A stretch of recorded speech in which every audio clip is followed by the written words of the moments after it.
رزق میں برکت کے لیے، دولت کی فراخی کے لیے، رزق کی فراوانی کے لیے دعا کرنی ہے۔ دل ہی دل میں اللہ کی ذات سے دعا کرنی ہے، یا اللہ اس عمل کی برکت سے میرے مال میں، میرے کاروبار میں، میرے گھر میں، میرے رزق میں برکت عطا فرما۔ بسم اللہ الرحمن الرحیم۔ السلام علیکم ورحمۃ اللہ وبرکاتہ۔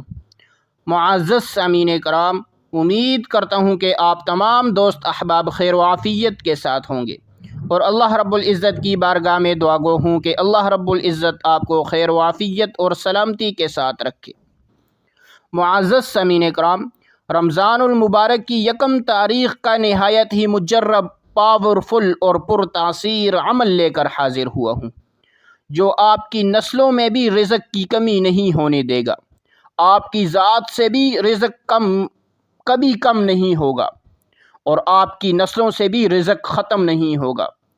اللہ رب العزت اتنی وافر مقدار میں آپ پر رزق کی برسات فرمائیں گے، آپ کی اولاد اور آپ کی اولاد کی اولاد بھی رزق سے محروم نہیں ہوگی۔ یاد رکھیں، رزق ایک ایسی چیز ہے جو انسان اللہ رب العزت سے مانگتا ہے۔ اللہ نے وعدہ فرمایا ہے کہ تمہیں رزق ہم دیں گے۔ اللہ رب العزت قرآن کے اندر فرماتے ہیں، نحن نرزقکم، ہم تمہیں رزق دیں گے۔ تو رزق کی ذمہ داری اللہ رب العزت نے دی ہے۔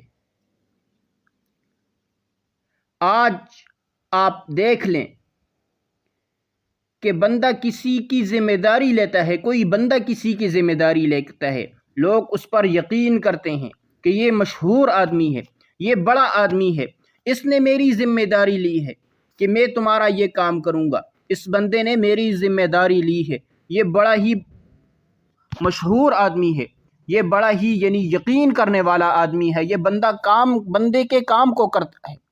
لیکن خالق کی کائنات جس کی ذمہ داری لے لیں، جس کی اللہ رب العزت خود ذمہ داری لے لیں، تو اس کی کیا بات۔ تو اللہ رب العزت نے ہمارے رزق کی ذمہ داری خود لی ہے۔ اللہ کیا فرماتے ہیں، نحن نرزقکم، ہم تمہیں رزق دیں گے۔ تو ہمارے رزق کی ذمہ داری اللہ رب العزت نے لی ہے۔ اب آپ چاہتے ہیں کہ آپ کا رزق کبھی ختم نہ ہو، تو یہ رمضان المبارک کا بابرکت مہینہ ہے، جس کے اندر دعائیں قبول ہوتی ہیں، اور روزے کی حالت میں جو دعا مانگی جائے وہ قبول ہوتی ہے، اور جو روزے کے حالت میں وظیفہ کریں گے تو اس وظیفے کی برکت سے اور اس روزے کی برکت سے اللہ رب العزت آپ کی دعاؤں کو قبول فرمائیں گے۔ جو بھی آپ دعا مانگیں گے، جس ضرورت کے لیے مانگیں گے، جس حاجت کو پورا کرنے کے لیے آپ دعا مانگیں گے، جس خواہشات کے لیے آپ دعا مانگیں گے، تو اللہ رب العزت آپ کی ضروریات کو پورا فرمائیں گے۔ عمل آپ نے کیسے کرنا ہے؟ عمل آپ نے یکسوئی کے ساتھ، پورے یقین اور توجہ کے ساتھ کرنا ہے۔ جہاں پر کوئی عمل آپ نے ایسی جگہ پر کرنا ہے جہاں پر کوئی آپ کو ڈسٹرب کرنے والا نہ ہو۔ عمل کرنے سے پہلے کچھ شرائط ہیں۔ پہلی شرط یہ ہے کہ آپ کا مال حلال ہونا چاہیے، دوسری شرط یہ ہے کہ آپ نے نمازوں کی پابندی کرنی ہے، اور تیسری شرط یہ ہے کہ آپ نے تنہائی کے اندر یکسوئی کے ساتھ اس عمل کو کرنا ہے، پورے یقین اور توجہ کے ساتھ عمل کرنا ہے۔ اب چلتے ہیں عمل کی طرف۔ عمل آپ نے کیا کرنا ہے؟ تو آپ نے اول و آخر ایک مرتبہ درود ابراہیمی پڑھنا ہے، اور درمیان میں اللہ رب العزت کے یہ نام، یا رزاق یا اللہ، یہ آپ نے 313 مرتبہ پڑھنے ہیں۔ اول و آخر ایک مرتبہ درود ابراہیمی پڑھیں، اور درمیان میں 313 مرتبہ یا اللہ یا رزاق پڑھنا ہے، اور پھر اللہ سے دعا مانگنی ہے۔ انشاءاللہ اس عمل کی برکت سے اللہ رب العزت آپ کے رزق کے اندر برکت عطا فرمائیں گے، آپ پر رزق کی برسات کریں گے۔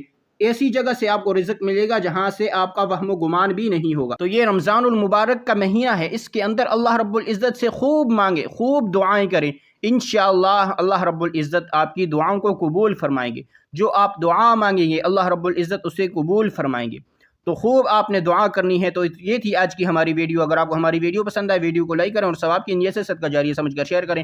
اگر آپ ہمارے چینل ملک اسلامک اسٹوڈیو پر نئے ہیں تو چینل کو سبسکرائب کریں اور ساتھ لگے بیل آئیکن کو پریس کریں تاکہ ہماری نئی آنے والی ویڈیو آپ تک بآسانی پہنچ سکے۔